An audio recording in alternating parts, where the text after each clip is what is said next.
to Fly Nubian Money, where we help you master your mindset and maximize your money.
Welcome to Fly Nubian Money today, y'all. Hey, where we help you to master your mindset and maximize your money. How y'all doing today? So today we are discussing something that's been going viral. Mothers teaching their daughters to expect luxury gifts and expensive dates from men, y'all. A recent video exposed this controversial trend, and we're diving deeper into question, are we empowering these young women or setting them up for unrealistic expectation in their relationships? Let's get into it. But first, before we have this discussion, we have the most amazing queens on the planet. First, I want to start off with the financial expert, Miss Aisha Verze. Give it up. What's up, Miss Aisha? They moved you out the way. And then Miss Nomalanga. Nomalanga Moses, the motherhood, marriage, motherhood, and money expert. I got it. Two of my queens from the motherland. What's up, ladies? And then we have Shalaye, the CEO of Vital Source Realty. She is a broker in the Boston area. What's happening, Miss Shalaye? And last but certainly not least, my good girlfriend right here, the one, the only, the bring your brand brilliance lady herself. What's up, Dr. LaNee? What's good? Good morning. Afternoon. Good morning. So before we get into the video and this viral moment, give me one thing that you teach your daughter, if you and for those of you who don't have daughters, but give me one value. And I know it don't got nothing to do with getting luxury gifts, but tell me one value that you teach your daughter, Aisha. Do you have daughters or sons, or you have both, or what? I have a daughter. Okay. What is one value that you teach your daughter? Self-respect. Oh, okay. That doesn't sound like gifts. Okay. Got it. What about you, Nomalanga? I think actually it's the same. It's self-respect and very, very strong family values. Okay, strong family values. All right. What about you, Dr. LaNee? What's one thing? I know you don't have a daughter, but what's one thing you teach your child? So in general, I had something ready to go to. So one thing I teach my child is to value yourself. And so I guess that wouldn't matter if I had a daughter or a son, like value yourself above all. This world will try to come and steal your joy, your peace, your identity, all the things. So just instilling value of self. Yeah, good stuff.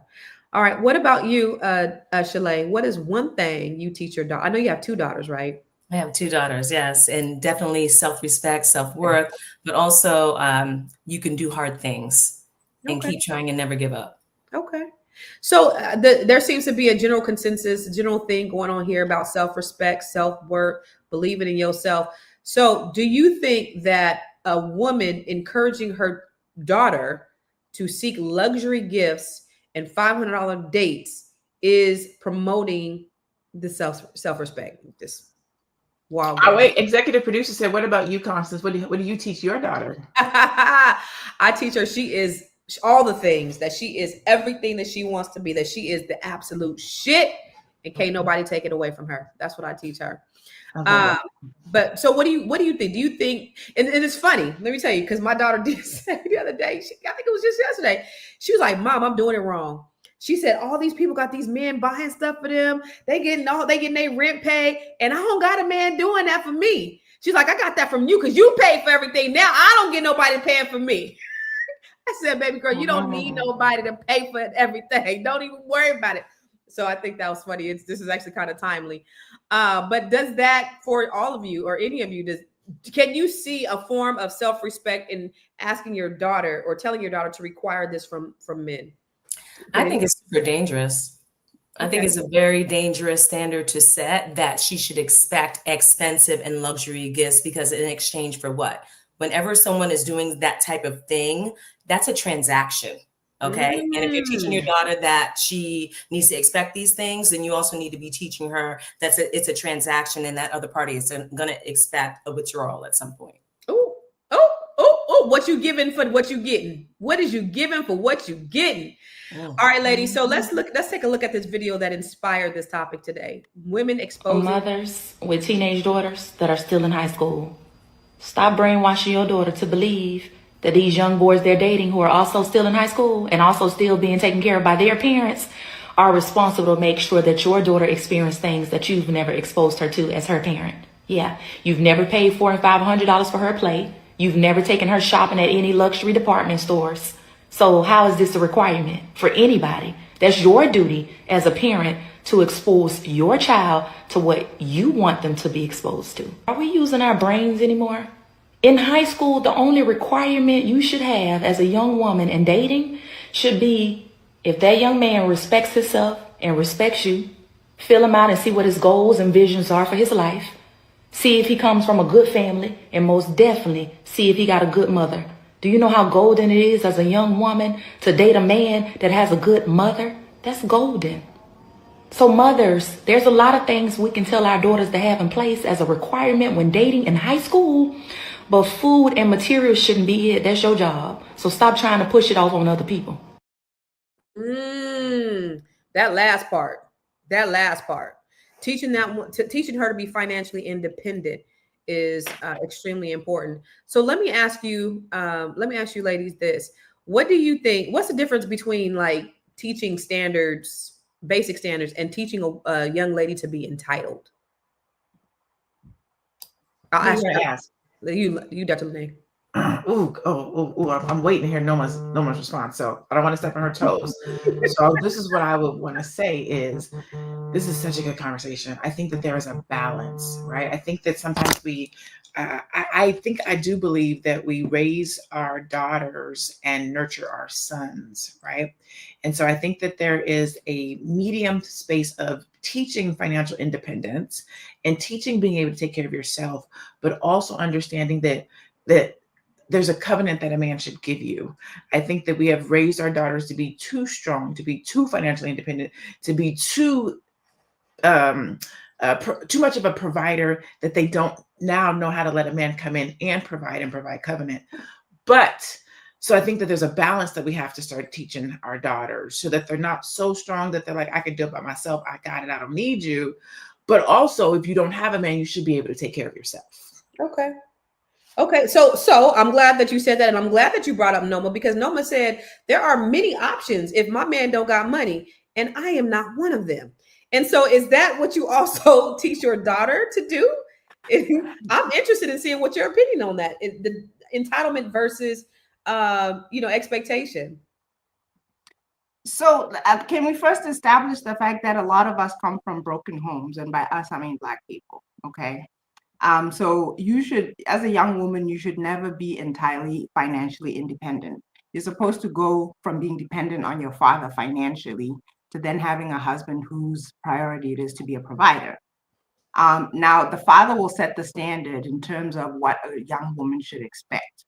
And a good father obviously isn't going to just throw everything at her. He's going to set boundaries. He's going to plan for the future. He's going to do a lot of things, but still instill in her that she can have the expectation that she doesn't have to go all out financially in order to have a decent life. So it, like Dr. LaNee said, it is a balance, but I just don't see how you can tell your daughter to expect a $500 dinner when your father's probably not even buying it for your mother. Yeah. Okay. Let's talk. Damn, that was Yeah, that was a bar. It was a bar because that's the thing that is the one thing that's one of the things that I teach my daughter is that, that's broke chick talk. When you can't take me to the cheesecake, that's broke girl talk. Like, if you can take yourself, you're not expecting a man to take you. Why are you expecting a man to do more for you than you can do for yourself? And so having that expectation, in my opinion, that's broke bitch speak. So, but we'll talk more about it when we come back from the break. Woo! It's a good show right here. But I'm biased. If you are just tuning in, you are watching Fly Nubian Money, where we help you master your mindset and maximize your money. My name is Tiara Williams. I'm also known as Miss Black Hollywood, and I'm the proud producer of this show because it is lit. If you want to receive notifications for when we go live Monday through Friday, 1 to 2 p.m. Eastern Standard Time. All you have to do is text the word Queens to 87948. That's Queens to 87948. That's QUEENS to 87948. Also, if you want to grow your money and not blow your money, all you have to do is go to flynubianmoney.com. There's all kinds of resources, there's courses, there's free giveaways. There's just no reason to be broke in 2025. All you have to do is go to flynubianmoney.com. Obviously, you don't want to be entertained here. You want to know enough to grow. Wait, I need to put that on a shirt. You got to know to grow. Got to know to grow. So know and grow with flynubianmoney.com. Know and grow. All right. So, with all of these all these damn podcasts, and we have the battle of the sexes, and we have the red pill, blue pill. We just have all of these conversations that really separate us. Do you think that this is life imitating art, or is it art imitating life, Aisha? Because you do have this kind of conversation, but it hasn't derived because people have these loud ass podcast mics that they need to be taken away from, or do people actually really act like this? That's really a great question, because I was thinking about that as well. That do people really act like this, or is it because of the fact that we have social media now and the art now? They think they can just put anything out there and just get that attention that they're seeking, because it didn't even make any sense. That how can a mother expect another young person that is not working to provide such high-end material for her child? So are you thinking that child should go and take from this parent and give it to your child? How does that work? So it didn't make any sense to me. Just listening to that, and I was thinking to myself, when I was raised, the parents just raised us. They raised us to be good people, to seek what is good at all times. They didn't raise you to go out and get a man that give you $500 luxury gifts. No. First you have to also be a good person to get that kind of a person to give anything like that, right? You have to also be the example. So it was just hard for me, because I have a son, I have a daughter too. So, and that kind of threw me off. I said, wow, it has to be social media, because I don't think any mother that has any common sense literally would tell her child that is okay. Because like Shalaye was saying, that's dangerous. It means a transaction. It means that guy can do anything to your daughter and she cannot say anything. And yeah. I definitely don't want that for my child. No, it doesn't even make any sense. So I think you're right. Is it the art or what's going on? So I think it's social media, the one that, notoriety, or she said this, now she's on, everybody's talking about her. It has to be that, because it makes no sense. It makes no sense. Shalaye, what you think? Do you think people are really out here? I do believe there may be a certain small percentage of people, but maybe not that big. What do you think? I think it's definitely a small percentage of people. Let me tell you something. If my daughter was 16, 17, 18, 19, and she came home with luxury $500 gifts, we getting in the car, we going to his house. Why did he give you this? Right. Okay. Why did he give you this and give it back?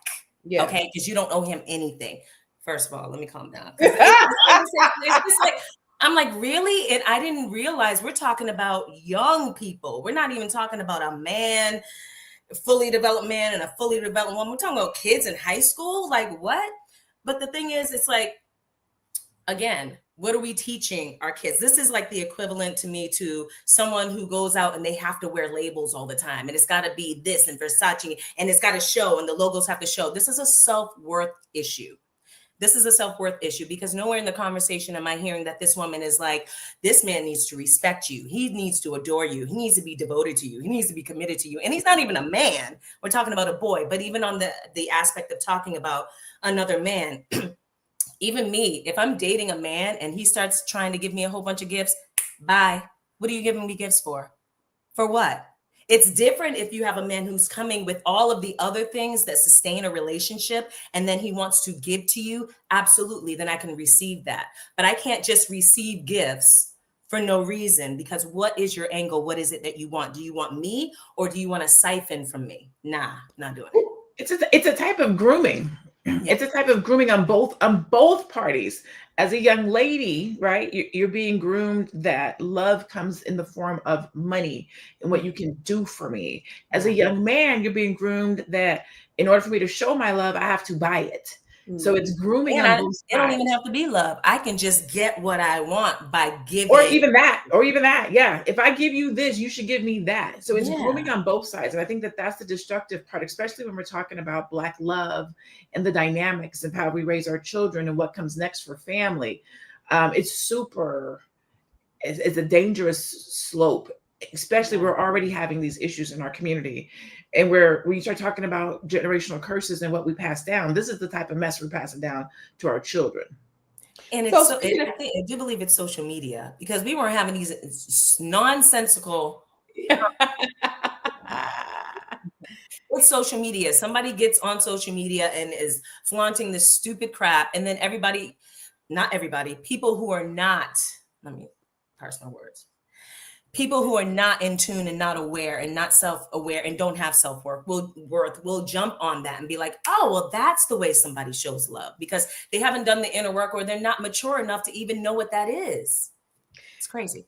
But okay, I don't think it's only about maturity or self-worth or self-esteem. It could actually just come from not having any examples. So it's like it just becomes a fantasy. You know, you've never seen your mom and dad relate with each other. Nor your grandparents, nor your aunts, nobody. So it's like you just create this fantasy of what it's supposed to be. That's a good perspective. And that's exactly what it is. It's a fantasy. But even with that, so while you're talking, Noma, what about a cultural thing? Because what if white people are doing it? Is it looked down at if white women are telling their white daughters to make sure that they get that $500 bag? Would they be ostracized like a Black woman who does that? I don't think they do it the same way. I don't think they even do that because there's a kind of like a lack mentality that comes from. It's a trauma response.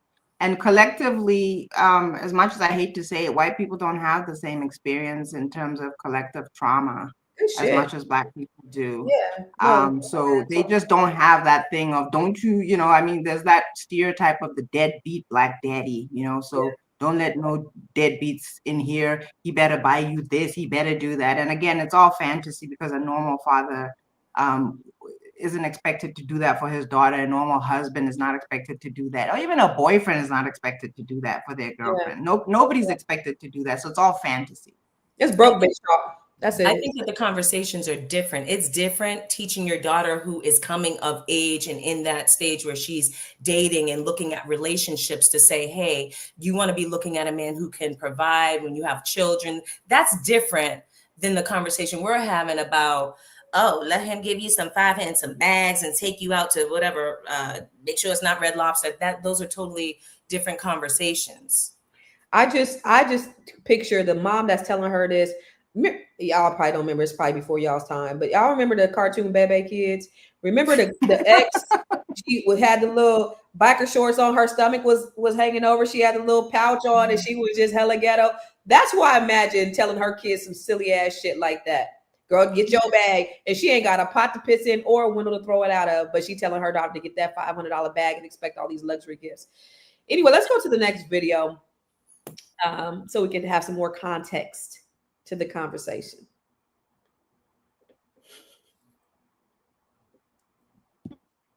him about the first restaurant he gonna take you to. What's the last restaurant your daddy took you to? Because you shouldn't be coming to him to be your daddy. That's not his role. It's a first date.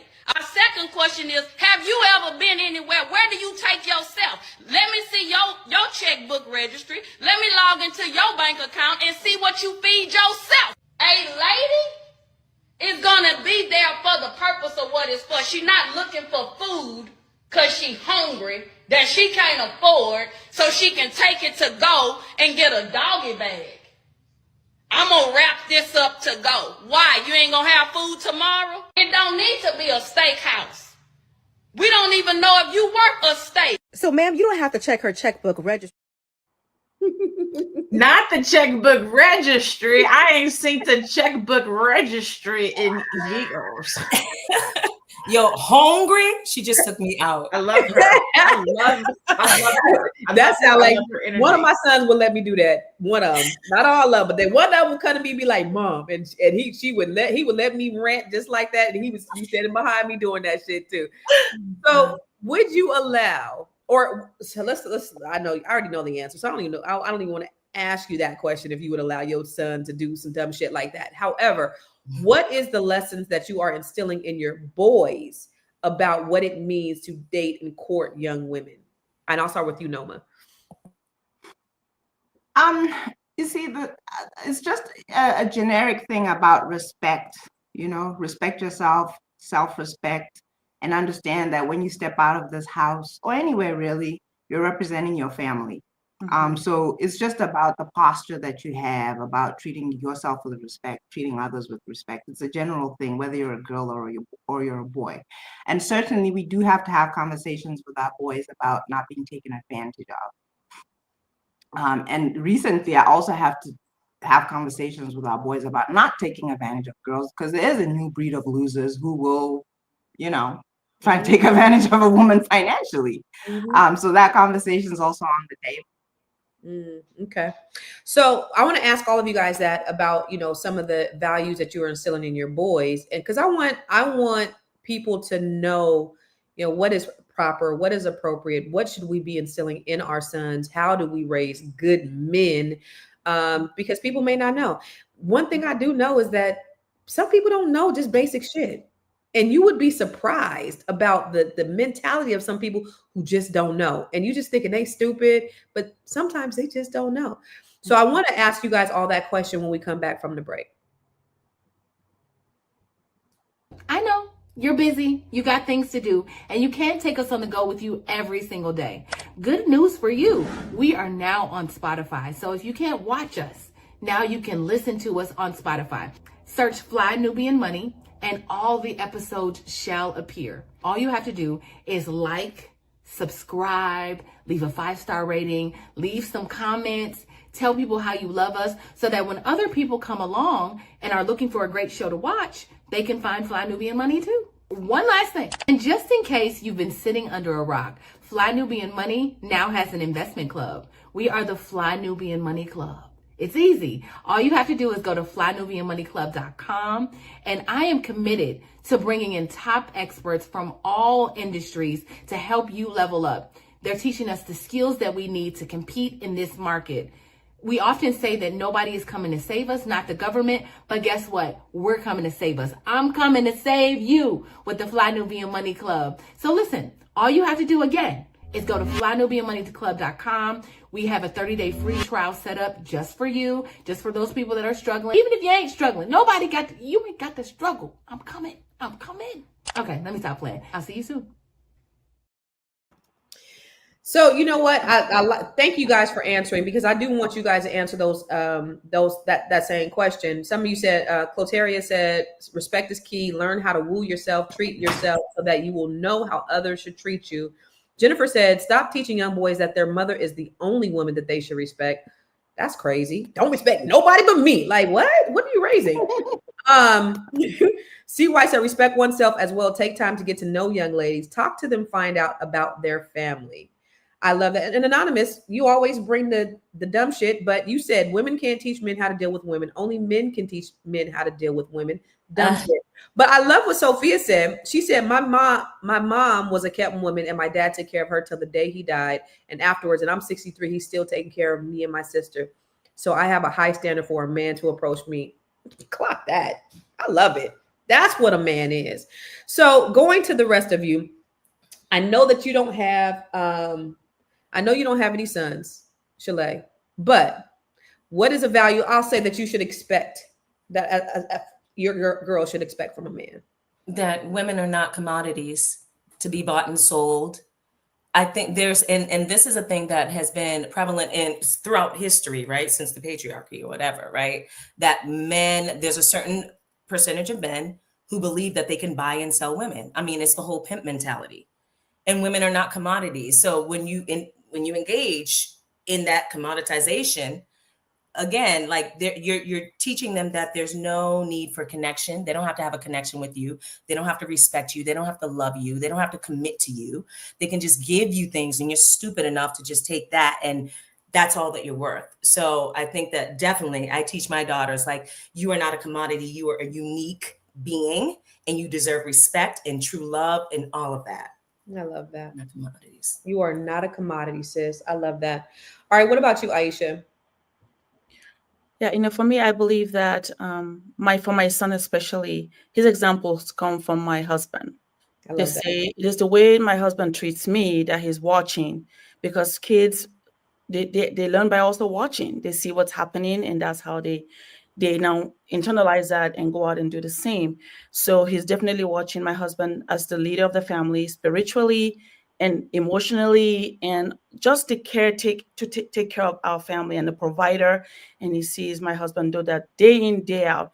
And the way my husband loves me, respects me, and treats me, he sees that every day. And then as his mother, I tell him, I say, you're a young man, and my advice to you is, every woman you meet is your sister.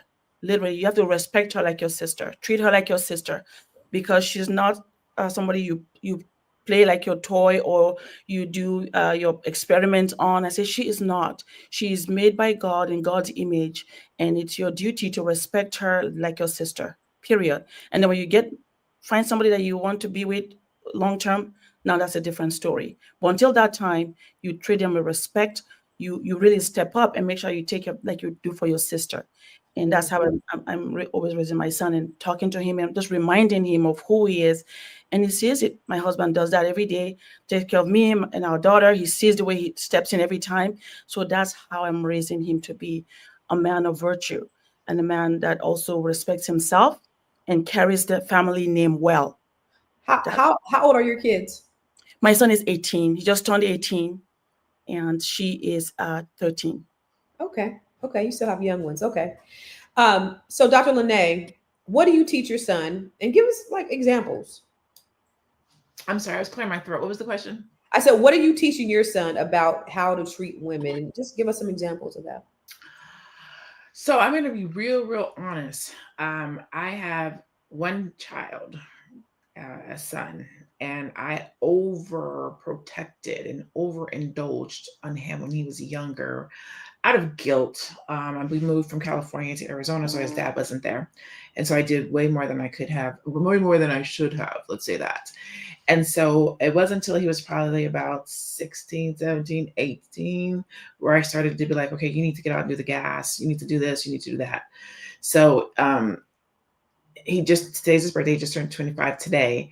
And so he is doing those things, but he's still learning some of them, but he's questioning them, right? Like now when I walk up to the door, I'll stop and he was like, I'm supposed to get in the gap. So he gets the door. And like when we stopped to get gas, he was like, you're not supposed to get out to get the gas. I'm supposed to get it. And I'm like, good. But do you do that when you're with your homegirls? Like, it's not just for your mom. I was like, when you're with your homegirls, I know y'all just friends. When you guys pull to get gas, do you let her get out to get the gas, or do you get the gas? He was like, well, if she gets out, she gets out. I was like, no, you still got to get out and get the gas. If you are with any young lady or any young woman, not just me, it's the man's responsibility to get the gas. He's like, but she's just my friend. It doesn't matter. Like, sometimes you can show her how to be treated. So I'm kind of teaching them stuff like that, almost behind, if that makes sense. Because as a mom, I was doing most of the things. And so now we have these little small conflicts on mom, like the trash. I'm like, do you see the trash overflowing? Well, yeah, but I just, was coming and going. I don't care. He's like, so you're just gonna leave the trash here for me? Yes. Yeah. And I don't even know when he's coming or going. He's 25, so sometimes he'll be here, sometimes he won't. But I'll be like, hey, when you come back through here, can you come get this trash? And he'll be like, okay, cool. So we're still building on some of that stuff as he's getting older, because I overdid a lot of those things. Yeah. I watched a video not long ago of this mom that's saying how to raise proper young men, and she has the boys bringing out the groceries and doing all these things at a young age, and the other kids at the top playing the games and doing it. That was me doing all the things. But now, baby, I'll tell you, I have 3 sons, and fortunately, when they were younger, they had a dad that was there and that was present. And that was primarily the caregiver for them while I was working. And so, when they were younger, I definitely taught them to, make sure they open the door for me and their sister, and they would fight. I got pictures of them fighting. No, open the door for mommy, like that. And so still we have conversation. We continue to dialogue, and Anonymous, you're somewhat right. Men should be the ones that are teaching their sons. Unfortunately, everybody doesn't have a man in their household to teach their sons. And I hate that for my sons. I really, really do. It's just unfortunate, but that's just how the cards was laid for me. So I have conversations with them, and all of them are very different. This morning I've been on my oldest son's helmet like the whole week, because he just does dumb shit, because he just doesn't pay attention, because his mind is everywhere, because he's always in his phone, because he's just not right. So I tell him to take out the garbage last night. My daughter took 2 big bags, but she just put them in the garage. Like, as soon as you step out the door, the bags are right there. So you're either going to have to trip over them, step over them to go out of the garage. I tell them to take out the trash. So I have a big long yard. I'm going to walk this morning. I go look in the trash, see if the trash man came. There was 1 small bag in there. So this man walked over these 2 bags that were in the garage to take the dumb shit like that. And then he accuses me of always fussing at him. You don't fuss at, because they don't do dumb shit. You know what I'm saying? You're a man. You just turned 21. I need you to pay attention. You're going to be somebody's daddy one day. You're going to be somebody's husband one day, And on the other hand, he is a gentleman. He is that guy that he's not going to, if any of my boys sat up in the car while a woman got out to pump gas, they already know that my voice should be nagging in their brains. So they'll do that type of thing. They're very good. One thing that he would, when his first year in college, he was letting girls take advantage of him, because I taught him to be, he says a simp, but I taught him to be a gentleman, which a lot of these girls aren't used to men being gentlemen. So then they take advantage of them. So it's not, you don't be a gentleman. He's like, Mom, everybody's not like you. They don't deserve it. You're just being a gentleman to the wrong ones. Just throw them hoes away. Don't even be a gentleman to them. Don't deal with them. But it's. Can I just say something, Constance? Mm-hmm. Can we please remove this idea that high expectation is only talking about finances? Because you can set high expectations without it being about money. It can be about treatment and about the respect that we're all talking about. Absolutely. And the care and the consideration, the kindness, all of these things, which actually all come before the money. And that's so the thing. I just don't like that the conversation has been hijacked by talking about money and then saying, well, if you don't expect a lot financially, then it means you're low expectations. But no, you can set very high expectations without money ever having been in the conversation. But I think, to your point, that's what we're saying, because the topic is about exposing these women who are talking about these luxury gifts, but we're talking about what is the values that we're actually teaching our kids, our sons and our daughters, that have absolutely nothing to do with money, has everything to do with character. It has everything to do with value, and value does not equate to money, to your point. So you're absolutely right. And these are the things that I want to encourage our audience to be doing the same thing. And obviously we have a pretty astute audience that don't believe, ain't buying into the hype. And is this a really good thing? Or is this just one person that went viral and now that's the standard? And so that's what we got to make sure that we're dissecting out, because I don't believe we, for the most part, believe dumb shit like that. Anyway, let's go to the next video. We got to raise our daughters to not yearn for a man who only has money. Follow your heart. Follow a man that makes you happy to be around him, give you peace instead of going for the money. If you start loving a man for money, when that money's gone, what do you love him for? But you don't want her to settle for a bum ass man. Right. That's why you have to raise her to know her worth. Amen. You got to raise her to know her worth. So, Nomalanga, since you were on that, that value, what does it really mean to know your worth for your daughter? Noma. Is this thing on? Nomalanga? Can you hear me? So I'll go over to Dr. LaNee. Are we frozen? You might be. You're delayed. You're delayed. So, well, I know this. Can I say one thing about the money situation? Money and men, right? And what we expect from men.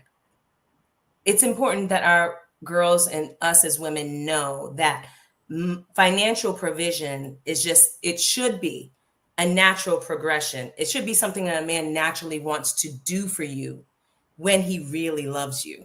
Yeah. So if there's an issue about, oh, you're not helping me, you're not supportive financially, and we're in this, then there's a question of whether that man really loves you. Because I feel like naturally a man is going to want to do that if he really loves you. What do you think? Do you think this? Because I know we talked about this before, Dr. LaNee, in terms of provision, being a provider, and all of those things. What is your opinion on that? I actually had this conversation the other day, and the gentleman that I'm currently involved with, we were literally having this conversation, and he was like, "Do you demand that a man takes care of you and provides for you?" And I do not. I think that it would be great, and I would love it, but I've never seen it, right? So, and I've said this on here before. I come from, my grandmother had 5 girls. All her girls had girls, so I don't have any brothers, no male cousins, anything like that. So I've only seen strong women. Now, if my husband comes through, my man comes through, and he provides for me, I think that that is great, and I'm going to appreciate it. But I operate from the perspective of team. Like we're both here, we're both doing the thing. Let's get out here, let's get it. If you got 150 and I got 150, we got 300 together. If you only got 150, then we only got 150. So I'm okay with being a teammate, a team player. If you got 150, I got 150, and you say I get to keep my 150, we still got 300, right? So that's kind of what I would teach my daughter. Like, again, be able to take care of yourself. Expect that somebody can take care of you. Don't demand it, but be a team player. Show up and know that a man's role is to provide. That is his role. That's what he tells me all the time. He was like, "It's my innate role. It's my responsibility to care for you, to take care of you, to provide for you. It's what the man does when they come into covenant with you. And if you take that away from a man, you take a lot away from him." So, but so we don't go back and forth with it, but it is a learning thing because I haven't had that. And he grew up in a 2-parent household. His parents were together until his father passed away. So his growing and what he saw and what he experienced is different from mine. And so I'm learning how to be married. Was he married before? Was he married before? Yes. Yeah. LaNee, that is so interesting you said that because I actually also have the very same perspective. My parents divorced when I was very young. My mother took care of us, like primarily basically on her own. And it's 4 girls, all girls. And I've always been like really, really independent because of that. Like I got to help my family. And so I'm in this space where it's like, do I want that? I want a man to naturally come in and say, I got you. And like I said, whatever I got, that's cherry on top. We got it, right? But I'm also not waiting for anyone to save me. But also it's this weird dance because I'm not waiting for anyone to save me. But I feel like if you love me, that should be natural. Yeah. I was this guy called me the other day. He was like, Constance, he'd been like me for years. We might as well just go ahead and do it. Just go ahead and just make me your husband. I'll come and pay your bills. And I told him how much my bills were. He was like, oh, wait a minute. Yeah. Oh, how you paying the bills? Can you pay? If you can pay my bills, then I might consider it. But no, and it is when when you have that, it's hard to expect somebody to come in, especially if you're already established and you're doing your thing, for somebody to come in and just, okay, I got it. Because that air is real thin up there to be able to do it on that level, at least, in my case, and all the shit I got going out every month. But isn't that a trauma response for us though? Like, I feel like, and I know for me it is, like, I don't even want to be dependent on somebody paying my own bills. I want, like, that's scary. It's scary. Mm-hmm. But I want, and maybe it's just where I am now in my growing. Like before, I kind of, no, I don't want you, give me the money, but I'm going to pay my own bills. Like, I don't want you paying my bills. But in this space that I'm in right now, I feel like, and I'm truly believing that the man who loves me wants to do that for me. Now, whether or not he has the ability, the financial ability to do that 100%, and whatever you talk about that, I think every individual relationship is different. But I want a man who wants to do that. I feel like now, if I were to be involved with someone who they just don't want to do that, nah, Yeah. You should want me to rely on you, and you should want to be that net, that safety net. Mm-hmm. Yeah, I mean, it's like, I don't want you to pay my bills, but I want you to pay my bills. Like, what's something like that. It's kind of a trauma response too. Like I think Shalaye was saying, or it might have been Noma, where it's like, Yeah. if you walk into something looking for somebody to pay your bills, what you're saying is, I trust you to take care of me, but I don't trust you with my heart. Right. So it's that love thing, money thing. I think a lot of times when we walk in with the finances and the money, and you got to have this, we don't walk in with the, let me see your heart. Let me see what your heart care posture is. And so that I can trust you with my heart. I'm looking to see what you have in your pocket. And when we're young and we learn that, it's a hard transition into being vulnerable and letting somebody take care of you, because take care of you in totality, the full covenant, because you always lead with the finances. Oh my God. But like what Noma was saying is, if you lead with the, who is this man? What is his heart like? Can I trust him with my heart? And you get to a place where he's like, I do trust you I do trust you with my heart, and vice versa. I want to provide for you. I want to take care of you. I want to elevate both parties who I am to be better people. Then you have something. But if you just walk in with the finances and how can you take care of me, you lose some element of that heart posture and vulnerability and ability to move forward and ability to build, in my humble opinion. That's good. I like what Mo said too. When Mo said, he said, when a man loves a woman, she will automatically get taken care of. It's not even hard at all. Many men fear women fear it's getting taken advantage of. If we took the time to get to know each other, oh, I love this brother, we'll fare real well. I love you, Mo. Where you live at, Mo? Where you stay at? What was you gonna say? Nomalanga? I was gonna say that one of the things is that I keep reiterating the trauma response is that if you have, let's say it doesn't even always have to be your dad, but ideally it should be. If you had a safety zone of good men who took care of you and you can trust that, and that's what forms your opinion or your idea about how you view the world, it's not going to be that hard. But we have to face the fact that some people have people who, their mothers have men who abandoned them, and they grew up with a mother who was saying, these people are so horrible, watch out, take care of yourself, they're going to leave you and all this other stuff. And you don't even have to be told. Sometimes you see it all around you. So whether you like it or not, it's playing in the back of your mind.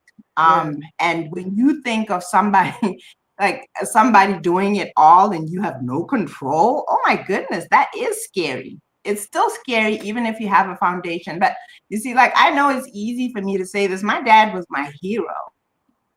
Married to my mother for 50 years when he passed away. And I always say it, if you follow me, my daddy was brilliant. He was amazing. It was this and that. So it's easy for me also to decipher between losers and not losers, right? And it's also easy for me once somebody's established as somebody who's safe and trustworthy to be able to fall back and let them step in their role. But I also understand it's not easy for everybody because they don't have that same foundation. Yeah. My dad was my hero too. My dad is my everything. And I'm so grateful to still have my dad here. He is the most amazing man in the world. But, actually, when I married my husband, I thought he was more like my dad. But then when we got married, he turned to his dad. Oh. Anyway, that's why you got to look at their parents and see. That's right. 20 years. You better see. You better check the resume. But let's look at speaking of resume, let's look at the stats. So 77% of millennials believe that material gifts play an important role in romantic relationships. Really? 77% of millennials believe that material gifts play an important. I mean, okay, take that off. So I know we have our love languages, and like sometimes, what's that one? Acts of service, receiving gifts. All of those are, love languages, I guess. But is that really a priority for people? Do people really think that that's love? I think it's influence. I think it's this social influence. But it says gifts. It doesn't say expensive gifts. Yeah. A gift can be a card. It could be a thought. Yep. It's a thought that can. This back in the day, you used to pick a flower for a girl and give it to her, and that's a gift. And it costs you nothing. I would love that. If somebody went and picked a flower and came to my door, I would be like, "Oh, this is so cute." I'd be like, "That's thoughtful." Because the thought that counts. It's the thought. Someone would be offended. Yeah. Interesting. All right, let's go to the next slide. So 2019 survey found that 56% of women believe that a partner's financial status is on the top considerations in a relationship. Okay, let's talk about that because, I mean, real talk, it's important.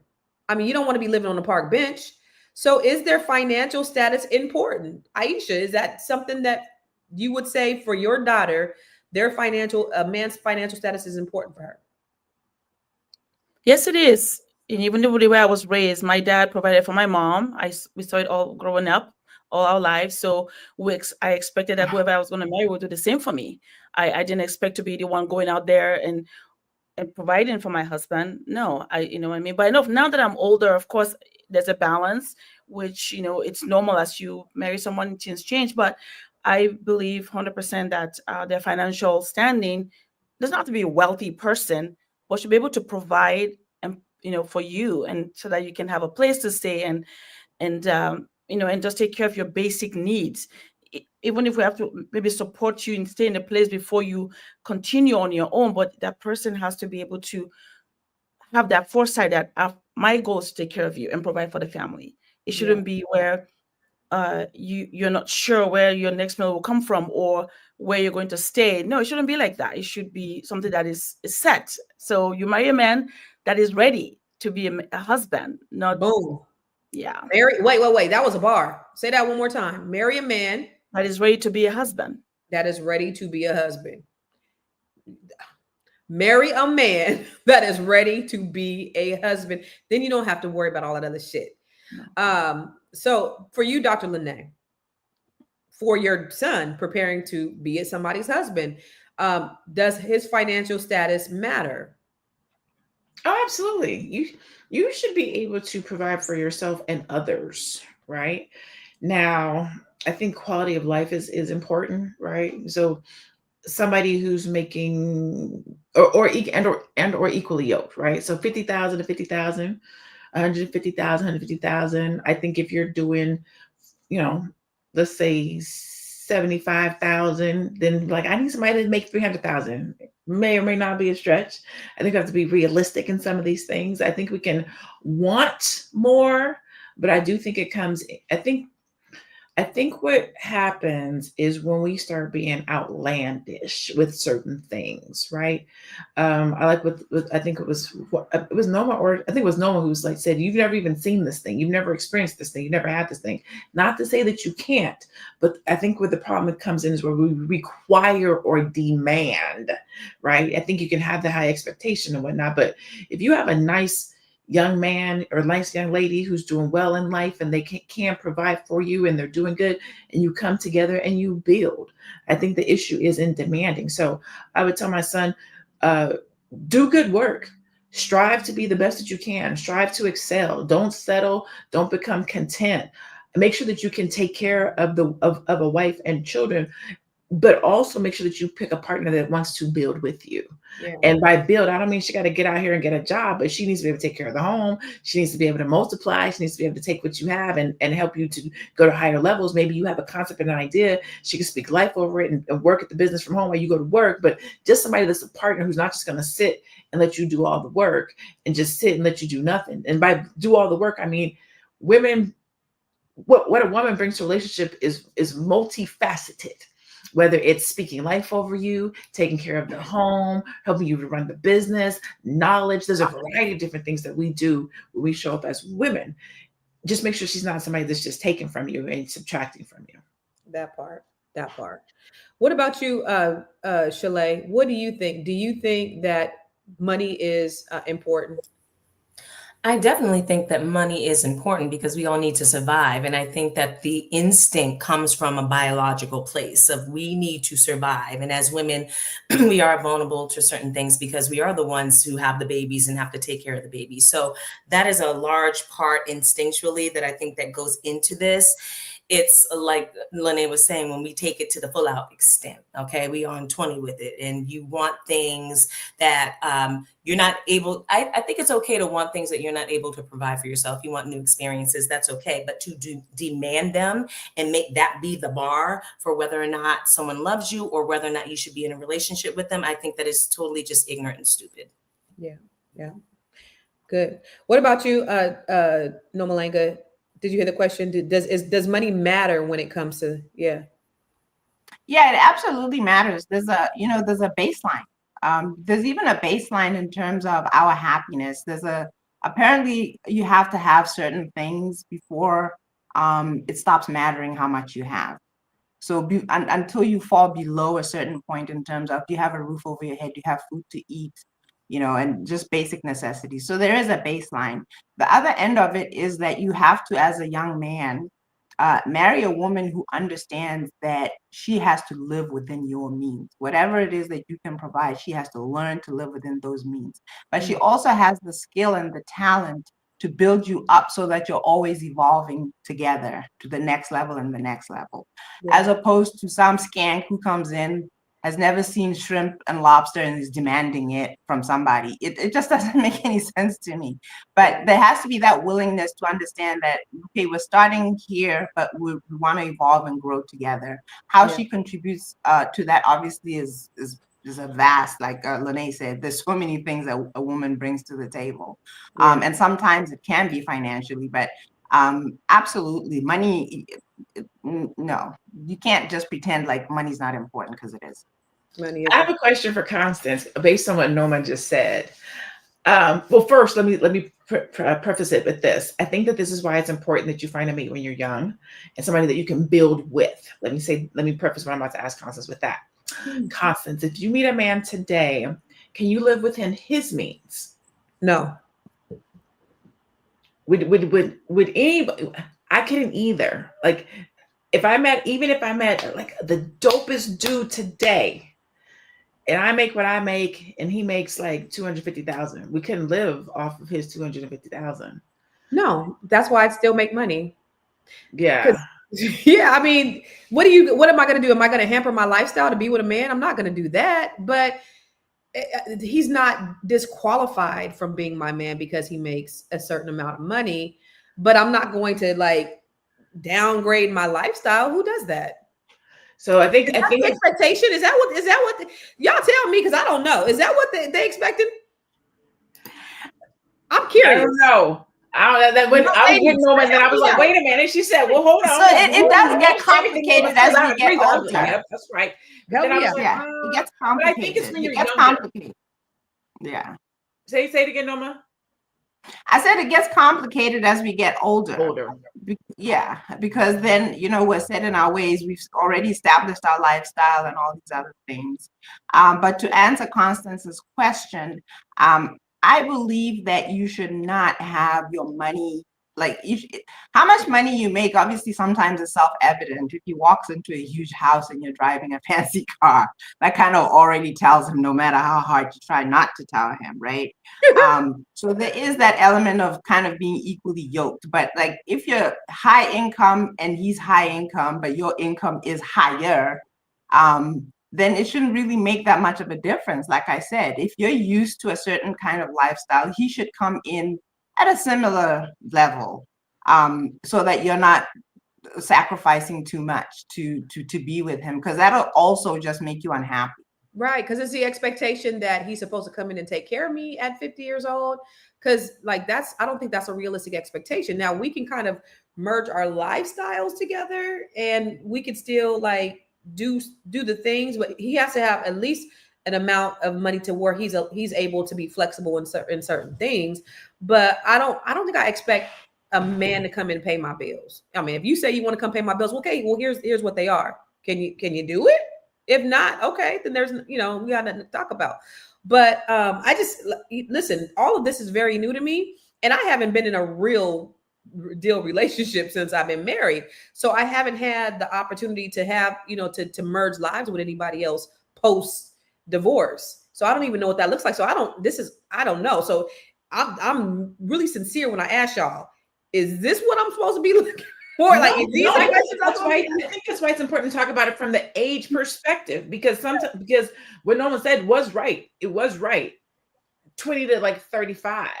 But like over 40, it's a little bit different because you're established. You might have real estate. You might have, it just gets, and I think that's what makes social media so wrong is people push agendas, but they don't say if you're between this age and this age. Right. Yeah, Right. So you're talking to a 50-year at the grown age of 48. I'll be 49 in September. Yeah.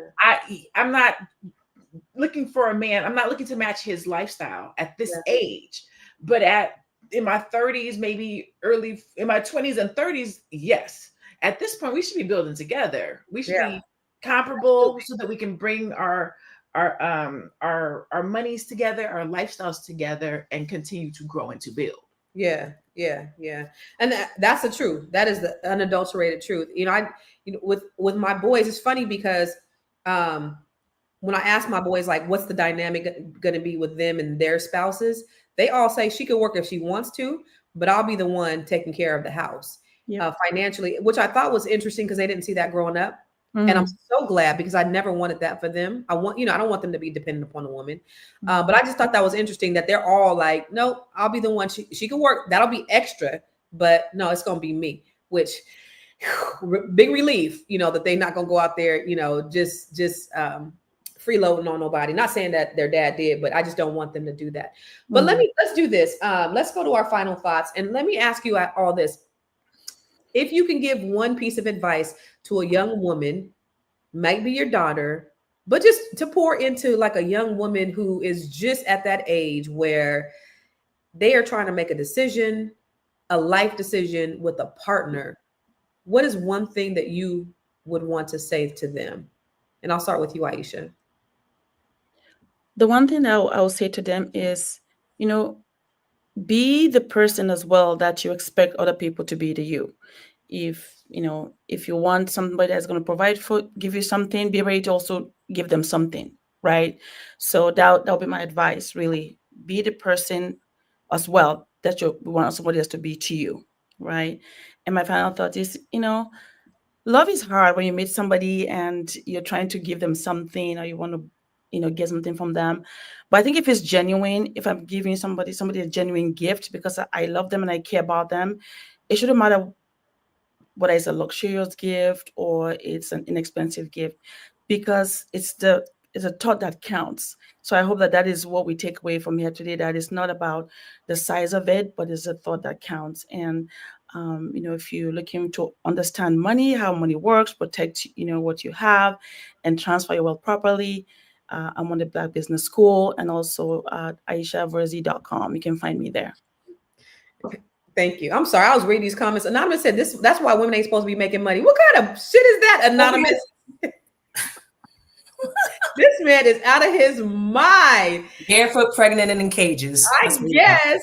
And then Paul Bennett said, men have traditionally downgraded and hampered our lifestyle to be with broke ass women. So why the switch now in equal base seeking society? Women prove themselves to be hypocrites. Okay. You competing against women, huh? I see what kind of weak ass man you are if you comparing yourself to a woman, homie.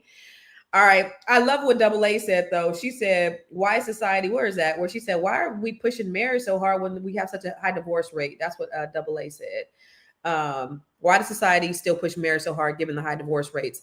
That's a question. But to be honest with you, wealth is built in our community when we have family, when we have marriage, all of that stuff. That is actually a good thing, even if there are high divorce rates.